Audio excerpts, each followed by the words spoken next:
ओम नमो भगवते वासुदेवाय।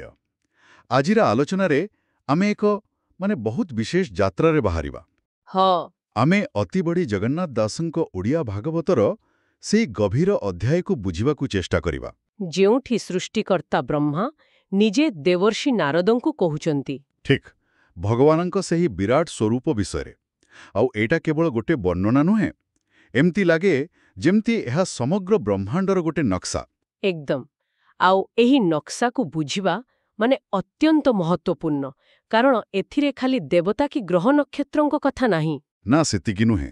ବରଂ ଆମ ନିଜର ଇନ୍ଦ୍ରିୟ, ଆମର ଭାବନା, ଏପରିକି ଆମ ସମାଜର ଭଲ ଆଉ ମନ୍ଦ ସବୁକିଛି ସେହି ଏକ ପରମ ସତ୍ତାର ଅଙ୍ଗ ବୋଲି ଦର୍ଶାଯାଇଛି। ବା! ଏହା ଏମିତି ଏକ ଦୃଷ୍ଟିକୋଣ ଯାହା ବ୍ୟକ୍ତି ଆଉ ବ୍ରହ୍ମାଣ୍ଡ ଭିତରେ ଥିବା ସବୁ ଦୂରତାକୁ ପୁରା ମିଟାଇ ଦିଏ। ତେବେ ଆଜି ଆମର ଉଦ୍ଦେଶ୍ୟ ହେଉଛି ସେହି ବ୍ରହ୍ମାଣ୍ଡୀୟ ଶରୀରର ଗୋଟିଏ ପରେ ଗୋଟିଏ ଅଙ୍ଗକୁ ବିଶ୍ଳେଷଣ କରିବା। ଆଉ ତା ଭିତରେ ଥିବା ରହସ୍ୟକୁ ବୁଝିବା। ହଁ, ଆମ ନିଜର ଆଉ ଏହି ସୃଷ୍ଟିରେ ଆମ ସ୍ଥାନର ରହସ୍ୟକୁ ଉନ୍ମୋଚନ କରିବା। ଏହି ଜ୍ଞାନଯାତ୍ରାକୁ ସମ୍ପୂର୍ଣ୍ଣ ଭାବେ ଅନୁଭବ କରିବା ପାଇଁ ଆଲୋଚନାକୁ ଶେଷ ପର୍ଯ୍ୟନ୍ତ ଶୁଣିବାକୁ ଅନୁରୋଧ। ଆଉ ହଁ, ଏହିଭଳି ଗଭୀର ବିଶ୍ଳେଷଣ ପାଇଁ ଚ୍ୟାନେଲକୁ ସବସ୍କ୍ରାଇବ୍ କରିବାକୁ ଭୁଲିବେ ନାହିଁ। ଚାଲନ୍ତୁ ଆରମ୍ଭ କରିବା ଷଷ୍ଠ ଅଧ୍ୟାୟରେ ଏହି ଅନୁଶୀଳନ। ପ୍ରଥମେ ଶ୍ଲୋକଟିକୁ ଶୁଣିବା। ବ୍ରହ୍ମା ଉବାଚ ଶୁଣ ନାରଦ ମହାରୁଷି ବିରାଜ ରୂପେ ବ୍ରହ୍ମରାଶି ବ୍ରହ୍ମାଣ୍ଡ ମଧ୍ୟେ ପ୍ରବେଶିଲା ଯେ ଅଙ୍ଗୁ ଯେବା ପ୍ରକାଶିଲା ତାହା କହିବା ତୋତେ ଭଲେ ଇନ୍ଦ୍ରିୟ ଅର୍ଥେ ଇନ୍ଦ୍ରି ତୁଲେ ବଚନ ବହିର୍ମୁଖେ ବସେ ଯେଣେ ତା ଶବ୍ଦ ପ୍ରକାଶେ।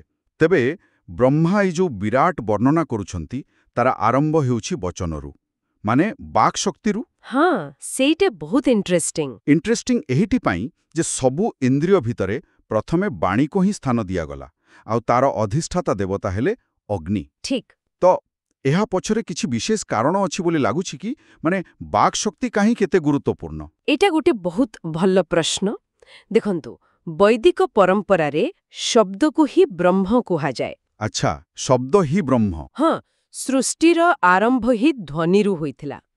ତେଣୁ ବିରାଟ ପୁରୁଷଙ୍କ ବର୍ଣ୍ଣନାରେ ବାକ୍ ଶକ୍ତିକୁ ପ୍ରାଥମିକତା ଦେବାଟା ବହୁତ ସ୍ୱାଭାବିକ।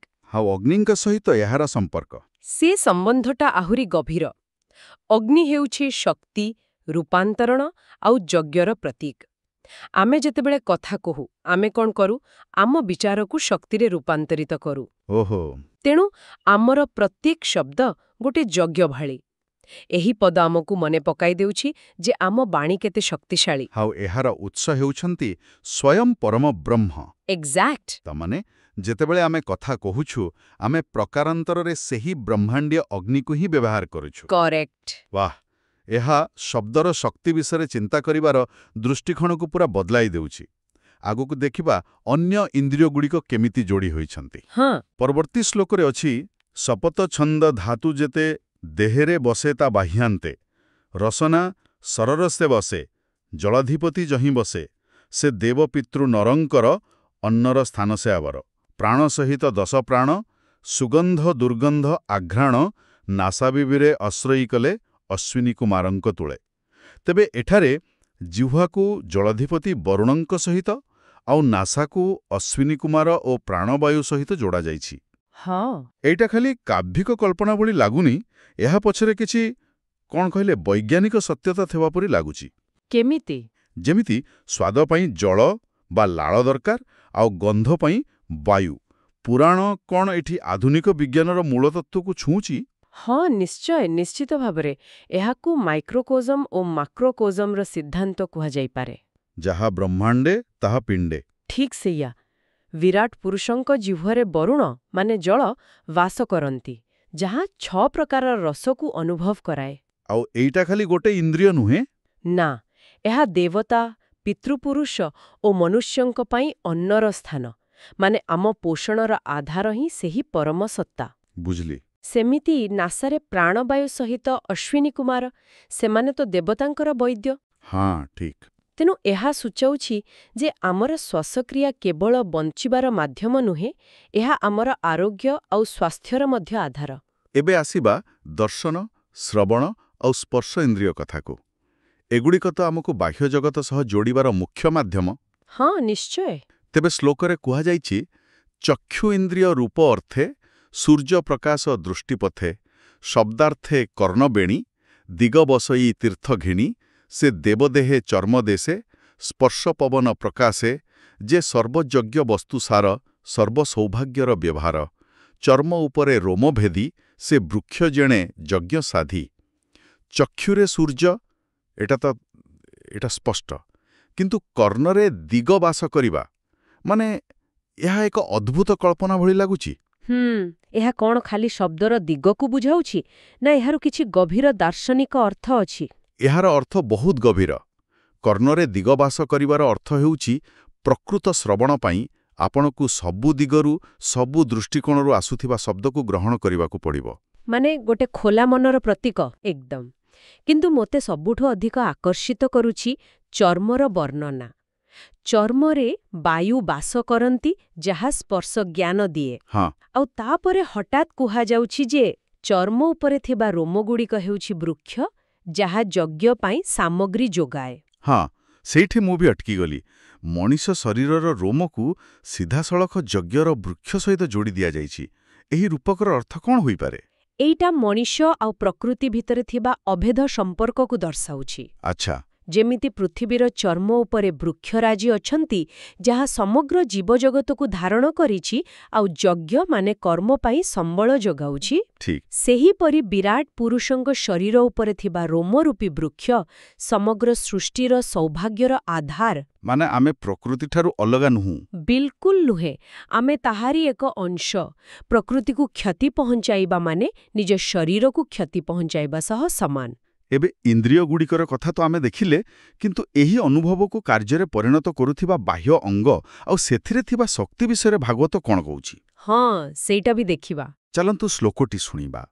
କେଶ ପ୍ରକାଶ ମୁଣ୍ଟେ ଦାଢ଼ି ଯେ ପାଦେ କରେ ନଖ ଯୋଡ଼ି ସେ ତିନି ମଧ୍ୟେ ତିନି ଦେବା ପାଷାଣ ଲୌହ ମେଘ ପ୍ରଭା ବାସବ ଆଦି ଦିଗପାଳେ ବସନ୍ତି ତାର ଭୁଜମୂଳେ। ଏଠାରେ କେଶକୁ ମେଘ, ନଖକୁ ପାଷାଣ ଆଉ ଦାଢ଼ିକୁ ଲୌହ ସହିତ ତୁଳନା କରାଯାଇଛି। ଏଇଟା କ'ଣ ଖାଲି କାବ୍ୟିକ ସୌନ୍ଦର୍ଯ୍ୟ ପାଇଁ ନା ଏହା ପଛରେ କିଛି ଗୁଣାତ୍ମକ ସମ୍ପର୍କ ଅଛି? ନା, ଏହା ନିଶ୍ଚିତ ଭାବରେ ଗୁଣାତ୍ମକ ସମ୍ପର୍କକୁ ବୁଝାଉଛି। ମେଘର ବ୍ୟାପକତା କେଶରେ, ପାଷାଣର କଠିନତା ନଖରେ ଆଉ ଲୌହର ଦୃଢ଼ତା ଦାଢ଼ିରେ ପ୍ରତିଫଳିତ ହେଉଛି। କିନ୍ତୁ ପ୍ରକୃତ କ୍ଷମତାର ପ୍ରଦର୍ଶନ ହେଉଛି ପରବର୍ତ୍ତୀ ପଂକ୍ତିରେ। ବାସବ ଆଦି ଦିଗପାଳେ ବସନ୍ତି ତାର ଭୁଜମୂଳେ। ଠିକ୍, ତାଙ୍କ ବାହୁମୂଳରେ ଇନ୍ଦ୍ରଙ୍କ ଭଳି ଦିଗପାଳମାନେ ବାସ କରନ୍ତି। ଆଚ୍ଛା, ମାନେ ସମଗ୍ର ବ୍ରହ୍ମାଣ୍ଡର ସଂରକ୍ଷଣ, ପାଳନ, ଶାସନ କରିବାର ଶକ୍ତି ସବୁ ସେହି ବିରାଟ ପୁରୁଷଙ୍କ ବାହୁରୁ ହିଁ ଉତ୍ପନ୍ନ। ଯେଉଁ ଇନ୍ଦ୍ରଙ୍କୁ ଆମେ ଦେବରାଜ ବୋଲି ଜାଣୁ, ସେ ମଧ୍ୟ ସେହି ପରମସତ୍ତାର ଏକ ଅଙ୍ଗରେ ଆଶ୍ରିତ। ଏହା ଶକ୍ତିର କେନ୍ଦ୍ରୀକରଣକୁ ବୁଝାଉଛି। ସବୁ କ୍ଷମତା ଗୋଟିଏ ହିଁ ଉତ୍ସରୁ ଆସୁଛି। ଏବେ ଆସନ୍ତୁ ସୃଷ୍ଟି, ସ୍ଥିତି ଓ ବିଲୟର ପ୍ରକ୍ରିୟା ସହ ଜଡ଼ିତ ଅଙ୍ଗଗୁଡ଼ିକ ଉପରେ ଦୃଷ୍ଟି ଦେବା। ଚାଲନ୍ତୁ। ତେବେ ପରବର୍ତ୍ତୀ ଶ୍ଲୋକ। ତାର ବିକ୍ରମେ ଲୋକ ତିନି ଭୂଲୋକ ଭୁବ ସ୍ୱର୍ଗ ଘେଣେ ଯେ ସର୍ବକୁଶଳ କାରଣ ସକଳ ଭୟ ନିବାରଣ ସେ ହରି ଚରଣ କମଳ ସକଳ କାମବର ସ୍ଥଳ ଯେ ସ୍ୱର୍ଗ ଶୁକ୍ରଘନ ରସ ଯା ମେଢ୍ରେ ପ୍ରଜାପତି ବାସ ମନ ଇନ୍ଦ୍ରିୟ ରସେ ରସେ ଜନନେ ପ୍ରଜାପତି ବସେ। ସନ୍ତାନ ଅର୍ଥେ ସେ କଳ୍ପିତ ସମ୍ଭୋଗ କାମିଡ଼େ ନିବୃତ୍ତ ମଳ ଉତ୍ମର୍ଗ ମଳଦ୍ୱାରେ ଯମ ବସେଇ ଅଧିକାରେ। ତାଙ୍କ ବିକ୍ରମରେ ତିନି ଲୋକ?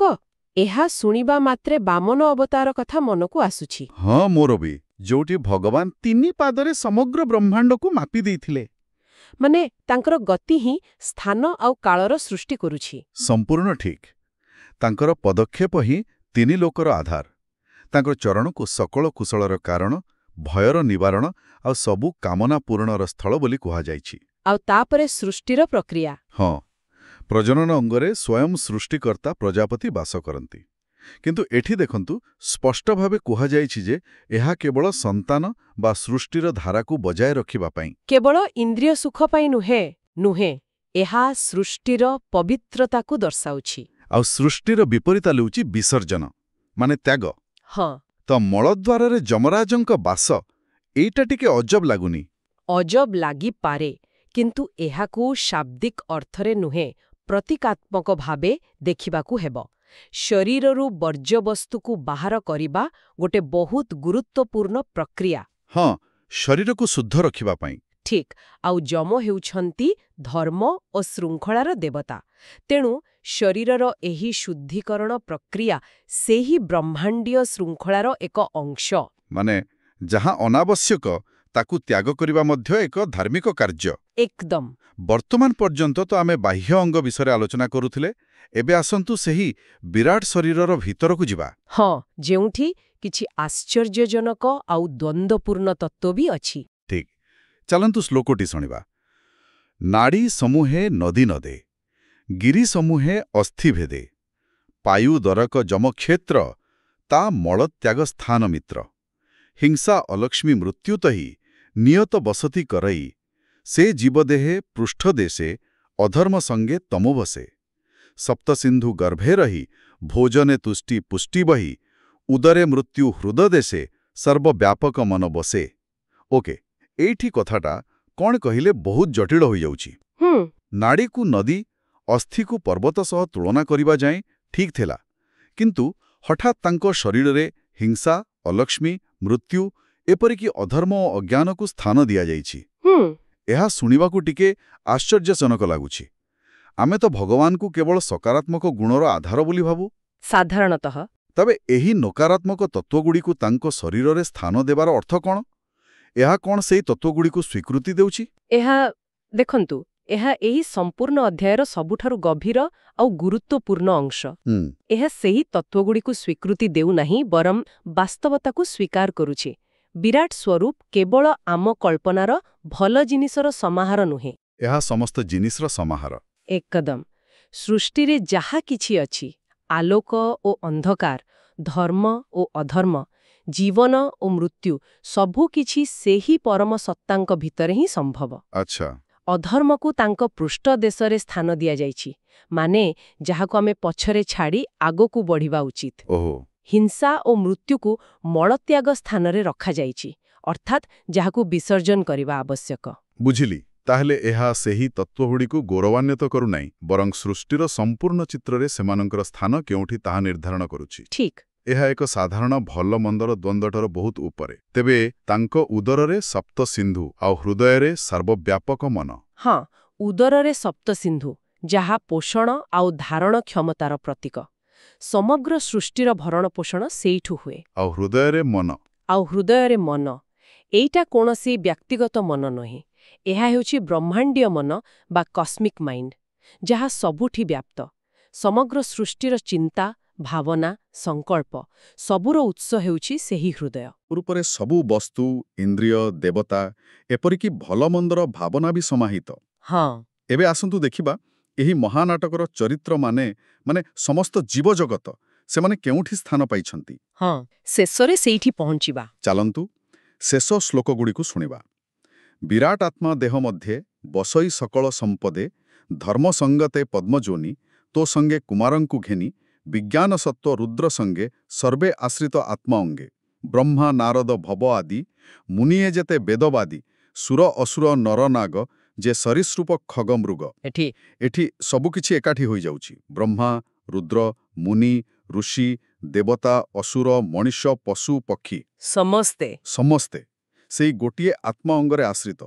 ଏହାର ଅର୍ଥ ତ ସ୍ପଷ୍ଟ, ସମଗ୍ର ସୃଷ୍ଟି ହିଁ ସେ, ତାଙ୍କଠାରୁ ବାହାରେ କିଛି ବି ନାହିଁ। ସମ୍ପୂର୍ଣ୍ଣ ଭାବେ। ଏହା ହିଁ ଏହି ଦର୍ଶନର ଶିଖର। ସୃଷ୍ଟିକର୍ତ୍ତା ବ୍ରହ୍ମା ଧର୍ମ ସହିତ, ସଂହାରକର୍ତ୍ତା ରୁଦ୍ର ବିଜ୍ଞାନ ଶକ୍ତି ସହିତ, ଆଉ ଦେବତା ଅସୁରଙ୍କ ଭଳି ପରସ୍ପର ବିରୋଧୀ ଶକ୍ତି ବି। ହଁ, ସେମାନେ ବି ମନୁଷ୍ୟ, ନାଗ, ପଶୁ, ପକ୍ଷୀ, ସମସ୍ତେ ସେହି ଏକ ବିରାଟ ସ୍ୱରୂପର ଅଭିନ୍ନ ଅଙ୍ଗ। ଏକ କ୍ଷୁଦ୍ରତମ କୀଟଠାରୁ ଆରମ୍ଭ କରି ମହାନ୍ ଦେବତା ପର୍ଯ୍ୟନ୍ତ। କେହି ବି ତାଙ୍କ ବାହାରେ ନୁହନ୍ତି। ଏହା ହିଁ ଅଦ୍ୱୈତର ଚରମ ଅଭିବ୍ୟକ୍ତି। ତେବେ ଆଜିର ଏଇ ଗଭୀର ଆଲୋଚନାରୁ ଆମେ ଗୋଟେ ଅଦ୍ଭୁତ ଯାତ୍ରା କଲୁ। ଆମେ ନିଜ ଇନ୍ଦ୍ରିୟରୁ ଆରମ୍ଭ କରି ବ୍ରହ୍ମାଣ୍ଡର ଦେବତା, ପ୍ରକୃତିର ତତ୍ତ୍ୱ, ଏପରିକି ଭଲ ମନ୍ଦର ଦ୍ୱନ୍ଦ୍ୱକୁ ପାର କରି ଶେଷରେ ଏକ ଏକାତ୍ମକତାରେ ପହଞ୍ଚିଲୁ। ହଁ, ସବୁକିଛି ସେହି ପରମ ବ୍ରହ୍ମଙ୍କର ବିରାଟ ସ୍ୱରୂପର ଏକ ଅଂଶ। ଆଉ ଏହି ଜ୍ଞାନର ପ୍ରକୃତ ପ୍ରୟୋଗ ଆମ ଦୈନନ୍ଦିନ ଜୀବନରେ ହିଁ ରହିଛି। ଯେତେବେଳେ ଆମେ ବୁଝିପାରିବା ଯେ ଆମ ସାମ୍ନାରେ ଥିବା ପ୍ରତ୍ୟେକ ବ୍ୟକ୍ତି, ପ୍ରତ୍ୟେକ ଜୀବ, ଏପରିକି ଯାହାକୁ ଆମେ ଶତ୍ରୁ ବୋଲି ଭାବୁ, ହଁ, ସେ ମଧ୍ୟ ସେହି ଏକ ପରମ ସତ୍ତାର ଅଙ୍ଗ, ସେତେବେଳେ ଘୃଣା ଆଉ ଭେଦଭାବର ସ୍ଥାନ କେଉଁଠି ରହିବ? ରହିବନି। ଅନ୍ୟକୁ କଷ୍ଟ ଦେବା ପ୍ରକୃତରେ ନିଜକୁ ହିଁ କଷ୍ଟ ଦେବା ସହ ସମାନ। ଏହି ଦୃଷ୍ଟି ହିଁ ପ୍ରକୃତ ପ୍ରେମ ଓ କରୁଣାର ଜନକ। ଆଜିର ଏହି ଆଧ୍ୟାତ୍ମିକ ବିଶ୍ଳେଷଣ ଯଦି ଶ୍ରୋତାମାନଙ୍କୁ ନିଜ ଭିତରେ ଓ ବାହାରେ ଥିବା ବ୍ରହ୍ମାଣ୍ଡ ସହ ଯୋଡ଼ିବାରେ ସାହାଯ୍ୟ କରିଥାଏ, ତେବେ କମେଣ୍ଟ ବକ୍ସରେ ଓମ୍ ନମୋ ଭଗବତେ ବାସୁଦେବାୟ ନିଶ୍ଚୟ ଲେଖନ୍ତୁ। ଆଉ ଏହାର ପରବର୍ତ୍ତୀ ଅଂଶ ଶୁଣିବାକୁ ଭୁଲିବେ ନାହିଁ। ହଁ, ଯିବା ପୂର୍ବରୁ ମୁଁ ଗୋଟିଏ କଥା ଚିନ୍ତା କରିବା ପାଇଁ ଛାଡ଼ି ଯାଉଛି। ନିଶ୍ଚୟ। ଯଦି ଧର୍ମ ଓ ଅଧର୍ମ ଉଭୟ ସେହି ବିରାଟ ପୁରୁଷଙ୍କ ସ୍ୱରୂପର ଅଂଶ, ତେବେ ମନୁଷ୍ୟ ଜୀବନରେ ଆମର ସ୍ୱତନ୍ତ୍ର ଇଚ୍ଛାଶକ୍ତି ବା ଫ୍ରି ୱିଲ୍ର ପ୍ରକୃତ ଭୂମିକା କ'ଣ? ଓହୋ, ଆମ ଦ୍ୱାରା ଧର୍ମର ମାର୍ଗ ବାଛିବା କ'ଣ ସେହି ବ୍ରହ୍ମାଣ୍ଡୀୟ ଶରୀରରେ କୌଣସି ପ୍ରକୃତ ପରିବର୍ତ୍ତନ ଆଣିପାରେ, ନା ଏହା କେବଳ ଏକ ପୂର୍ବ ନିର୍ଦ୍ଧାରିତ ମହାନାଟକର ଏକ ଅଂଶ ମାତ୍ର? ଏହା ଉପରେ ଚିନ୍ତା କରୁଥିବେ। ଆପଣ ଶୁଣୁଛନ୍ତି ରେଡିଓ ତୋଷାଳୀ, ଆମ ମାଟିର ସ୍ୱର।